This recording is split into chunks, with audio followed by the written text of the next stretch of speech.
இந்திய திரையிசையில் மறக்க முடியாத இசையமைப்பாளர் அப்படின்னா சலீல் சௌத்ரி. வங்க மொழி, ஹிந்தி மொழி, மலையாளத்தில் ஒரு முதல் முறையாக வந்த படம் வந்து செம்மீன். அது தேசிய விருது பெற்றது. அதில் வந்த பாட்டு தான் கடல் இனக்கரு போனோரி காணா பொன்னி. அந்த பாட்டெலாம் அவர் தான் பண்ணார். தமிழில் அவர் பண்ண ஒரு முக்கியமான ஒரு பாட்டு, ஒரு இன்றைக்கும் அழியாத கோலமாக இருக்கிறது. அழியாத கோலங்கள் வந்து பூவண்ணம் அப்படிங்கிற அந்த பாட்டு 7/8 ரிதமில் அந்த டோலக், தப்லா, ட்ரிபிள் காங்கோலாம் மிக்ஸ் பண்ணியிருக்கிற அந்த ரிதம் வேரியேஷன்ஸ் ரொம்ப எக்ஸலண்ட்டாக இருக்கும்.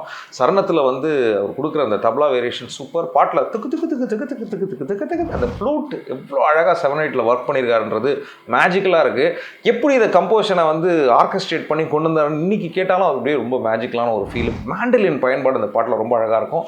பி ஜெயச்சந்திரன் அவர்களும் பி சுஷீலாமா அவர்களும் ரொம்ப அழகாக அதை பாடியிருப்பாங்க. இப்போ கேட்டாலும் வேற ஒரு உலகத்துக்கு போயிட்டு ஒரு ஃபீல் வரும்.